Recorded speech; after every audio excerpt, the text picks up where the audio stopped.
Hello friends, कैसे हैं? मैं हूँ मीना।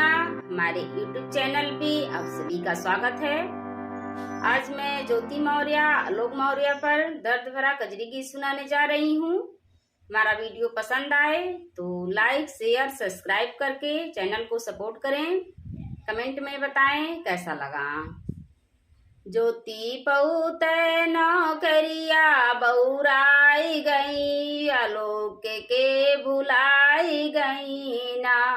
ज्योति पउत नौकरिया बौराई गई, पिया के भुलाई गई ना।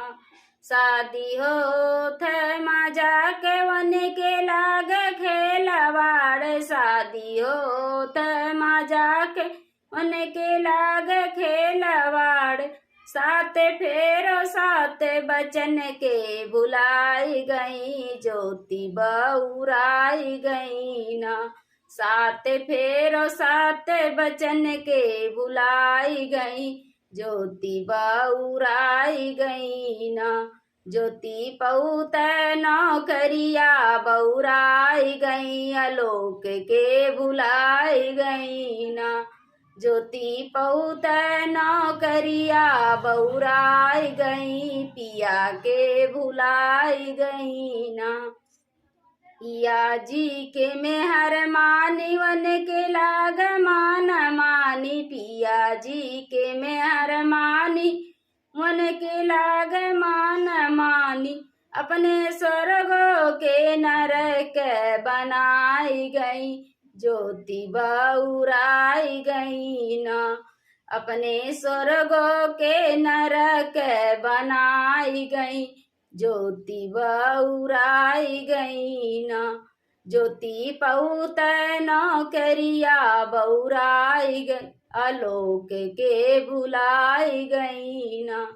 ज्योति पउत नौकरिया बउराई गई, पिया के भुलाई गई ना।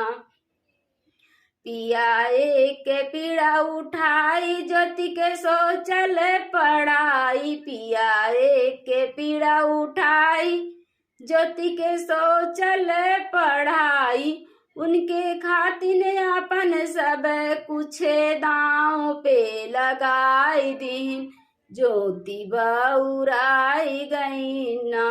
उनके खातिर अपन सब कुछ दांव पे लगाई दीन, ज्योति बउराई गई ना। ज्योति पउत नौकरिया बउराई गई, आलोक के भुलाई गई ना। ज्योति पउत नौकरिया बउराई गई, पिया के भुलाई गई ना। पति कहे सबके पुकार, बीवी पढ़ाओ नहीं यार। पति कहे सबके पुकार, बीवी पढ़ाओ नहीं यार। ज्योति औरत पे कलंक लगाई गई, ज्योति बउराई गई ना। ज्योति औरत पे कलंक लगाई गई, ज्योति बउराई गई ना। ज्योति पउत नौकरिया बउराई गई, पिया के भुलाई गई ना। ज्योति पउत नौकरिया बउराई गई, पिया के भुलाई गई ना। बोली प्रेम की बोली प्रेम की बात, पिया के मीठी मीठी बात। बोली प्रेम की बात, पिया के मीठी मीठी बात।